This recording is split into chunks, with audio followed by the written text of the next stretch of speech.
Movie की शुरुआत होती है और हमें एक फैमिली दिखाई जाती है। इस फैमिली में 6 लोग होते हैं, क्रिस्टोफर, कैथी, कोरल और 2 ट्विंस कोडी और कैरी। इनके डैड, जिसका नाम भी क्रिस्टोफर होता है, वो अक्सर अपने काम के चलते बाहर रहते थे।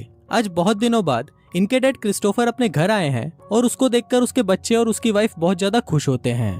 क्रिस्टोफर अपनी वाइफ के लिए एक बहुत महंगा नेकलेस लाता है और यहाँ हमें पता चलता है कि क्रिस्टोफर का प्रमोशन हुआ है और उसके काम के साथ साथ उसकी सैलरी भी बहुत ज्यादा बढ़ चुकी है। अब इसी खुशी में ये लोग आज रात अपने घर पर एक पार्टी रखते हैं, पर पार्टी में क्रिस्टोफर की जगह एक ऑफिसर आता है और उसकी वाइफ को बताता है कि एक एक्सीडेंट में क्रिस्टोफर की डेथ हो गई है। अब ये सुनते ही कोरल शॉक्ड हो जाती है और इसके बाद से ही वो डिप्रेशन में चली जाती है। फिर एक दिन कैथी कोरल से पूछती है कि आपने आगे क्या सोचा है। तब कोरल उसको बोलती है कि एक ऐसी औरत के लिए नौकरी करना बहुत मुश्किल है जो एक हाउसवाइफ हो और उसके 4 बच्चे हों। अब इसी टेंशन में कोरल एक एड्रेस पर बार बार चिट्ठियां भिजवाती है और उसकी कई कोशिशों के बाद एक दिन कोरल को उसकी चिट्ठी का रिप्लाई आता है, जिसको पढ़कर कोरल बहुत ज्यादा खुश हो जाती है।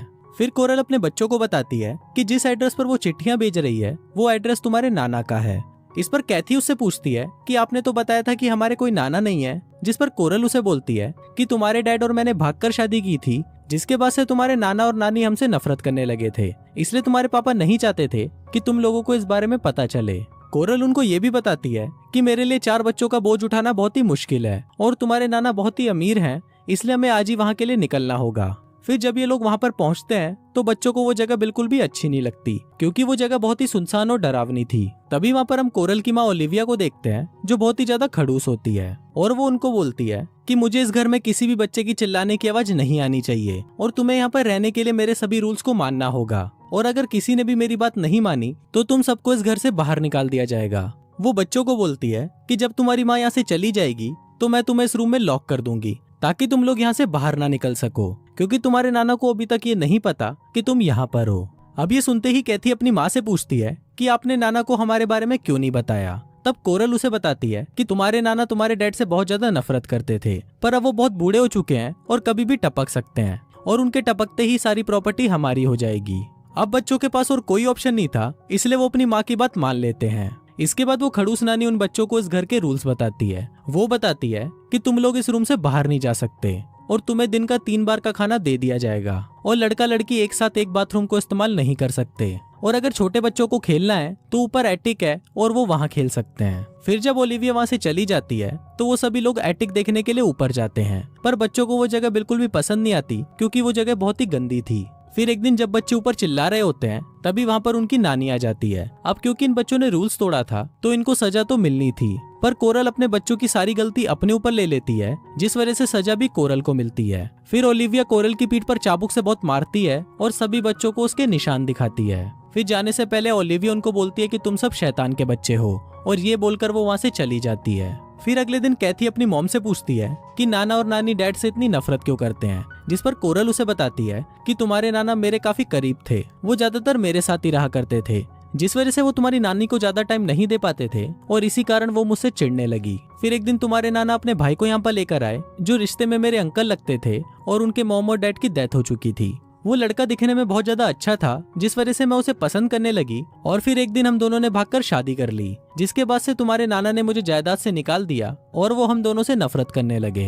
अब काफी हफ्ते बीत जाते हैं पर कोरल अपने बच्चों से मिलने नहीं आती, इसलिए कैथी दिनों को काउंट करने के लिए दीवार पर एक कैलेंडर बनाती है। फिर एक दिन कोरल जब उन लोगों से मिलने आती है तो वो बहुत ज्यादा खुश लग रही होती है। फिर कैथी कोरल को बोलती है कि तुम नाना को हमारे बारे में कब बताओगी, जिस पर कोरल उसे बोलती है कि वो ऐसा कभी नहीं कर सकती, क्योंकि यहाँ पर आने से पहले कोरल और उसके डैड के बीच में ये बात हुई थी कि अगर तुम्हारा कोई भी बच्चा नहीं होगा तभी तुम इस घर में रह सकती हो, और मैंने उनको ये बोला था कि मेरा कोई भी बच्चा नहीं है। अब ये सुनकर कैथी को बहुत ज्यादा बुरा लगता है और उसे लगता है कि कोरल हमें यहाँ बंद करके अपनी जिंदगी आराम से जी रही है। अब कैथी अपने छोटे बहन भाइयों का माँ की तरह ख्याल रखती है, क्योंकि कोरल उनसे काफी हफ्तों तक मिलने नहीं आती, और फिर एक दिन जब वो उनसे मिलने आती है तो वो उनके लिए नए कपड़े और गिफ्ट्स लेकर आती है। पर इन बच्चों के लिए इन गिफ्ट्स का कोई मतलब नहीं था, क्योंकि वो अपनी जिंदगी एक कमरे के अंदर घुट घुट कर जी रहे थे। इसके बाद कोरल उनको बताती है कि आज घर में एक पार्टी है, जिसपे कैथी और क्रिस्टोफर उस पार्टी में जाने की जिद करने लगते हैं। अब कोरल इसके लिए मान तो जाती है, पर वो उनको बोलती है कि तुम लोगों को सब कुछ छुप कर देखना होगा, और वो उन दोनों को एक टेबल के अंदर छुपा देती है। फिर वहाँ कैथी देखती है कि उसकी माँ पार्टी में बहुत ज्यादा खुश लग रही है, और वहीं हमें कोरल के फादर भी दिखाए जाते हैं, जो कि व्हील चेयर पर होते हैं। फिर जब पार्टी खत्म होने वाली होती है तो कैथी और क्रिस्टोफर अपनी माँ को किसी अनजान आदमी को किस करते हुए देखते हैं, ये देखते ही कैथी वहां से चली जाती है, पर क्रिस्टोफर को वो घर देखना था, इसलिए वो पूरा घर देखने के लिए चला जाता है। पर जब ये बात कोरल को पता चलती है तो क्रिस्टोफर की इस गलती पर कोरल उसे मारने लगती है। फिर एक दिन कैथी क्रिस्टोफर को एक गंदी किताब पढ़ते हुए देख लेती है और फिर बाद में वो इस बारे में कोरल को बताती है, जिस पर कोरल उसे बोलती है कि लड़का और लड़की की बॉडी में उम्र के साथ साथ कई तरह के चेंजेस होते हैं, और ये बोलकर वो कैथी को एक ड्रेस पहनने के लिए देती है। फिर जब कैथी उस ड्रेस को ट्राई कर रही होती है तभी वहाँ पर क्रिस्टोफर आ जाता है और कैथी को इस तरह देखकर उसके मन में फीलिंग्स जागने लगती है। लेकिन तभी वहाँ पर उनकी नानी आ जाती है और उसको लगता है कि ये भाई बहन तो आपस में ही लगे हुए हैं। फिर ओलिविया कैथी को सजा के तौर पर उसके बाल काटने को बोलती है और अगर उसने ऐसा नहीं किया तो उन्हें एक हफ्ते तक खाने को कुछ नहीं मिलेगा।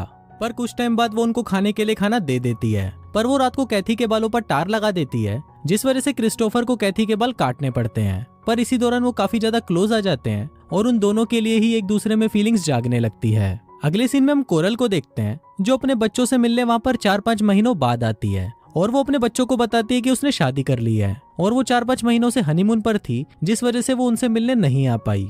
अब ये सुनकर क्रिस्टोफर और कैथी को बहुत ज्यादा गुस्सा आता है और वो इस बात के लिए कोरल के ऊपर भड़कने लगते हैं, पर कोरल उनको शांत करने के लिए ओलिविया के हाथों उनके लिए डोनट्स भिजवाती है। फिर अगले सीन में हम क्रिस्टोफर को देखते हैं जो बहुत ही चालाकी से ओलिविया से उस कमरे की चाबी का प्रिंट एक साबुन में ले लेता है और ये लोग यहाँ से बहुत सारा पैसा चुरा कर यहाँ से भागने का प्लान बनाते हैं और इसके लिए ये लोग रोज घर में चोरी करना शुरू कर देते हैं। फिर एक दिन इनको चोरी करते हुए एक किताब मिलती है जिसमें गपागप की सारी पोजीशंस के बारे में लिखा होता है। अब उस किताब को पढ़कर उन दोनों में फीलिंग्स जागने लगती है और वो दोनों वहीं पर ही गपागप करना शुरू कर देते हैं। फिर अगले दिन हम उनके छोटे भाई कैरी को देखते हैं जो बहुत ज्यादा बीमार होता है, जिसके बाद कोरल ना चाहते हुए भी उसको हॉस्पिटल ले जाती है। फिर कुछ दिनों बाद कोरल वहां आकर उनको बताती है कि कैरी को फूड पॉइजनिंग थी, जिस वजह से उसकी डेथ हो गई। अब इसके बाद से हम देखते हैं कि इन सभी की तबीयत धीरे धीरे खराब होना शुरू हो जाती है, पर ये लोग इतना पैसा तो इकट्ठा कर लेते हैं कि यहाँ से भाग पाएं और आज ही ये लोग ब्रेकफास्ट के बाद यहाँ से भागने का प्लान बनाते हैं। पर तभी वहाँ पर कोडी उन्हें बताती है कि इस चूहे की मौत हो गई है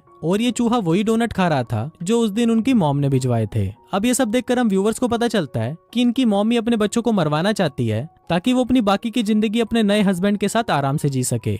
फिर थोड़ी देर बाद वहाँ पर ओलिविया आ जाती है, जिसको देखकर वो तीनों बच्चे वहाँ से भागने लगते हैं। ओलिविया लोगों को रोकने की कोशिश करती है, पर ये लोग वहाँ की लाइट्स बंद कर देते हैं क्योंकि उनको पता था कि ओलिविया को अंधेरे से बहुत डर लगता है। अब ओलिविया अंधेरे से बहुत ज्यादा घबरा जाती है और वो उनसे रिक्वेस्ट करती है कि प्लीज ऐसा मत करो। इस पर क्रिस्टोफर उसको बोलता है कि तुम तो हमें मारने वाली थी, जिस पर ओलिविया उन्हें बताती है कि डोनट्स में जहर मिलाने का प्लान तुम्हारी माँ का था। पर यह बात सुनकर उन लोगों को कोई फर्क नहीं पड़ता क्योंकि उनके लिए उनकी माँ पहले से ही मर चुकी थी। फिर वो तीनों ऊपर से एक रस्सी फेंककर नीचे आ जाते हैं और वहां से भागकर एक ट्रेन में चढ़ जाते हैं और इसी के साथ ही ये फिल्म यहीं खत्म हो जाती है। अब तुम लोग गलती से अगर नए हो तो सब्सक्राइब करो, वो जो लाल वाला बटन है उस पर अपने जीजा जी फेंक के मारो या फूफा जी, मुझे नहीं पता, बस क्लिक हो जाना चाहिए।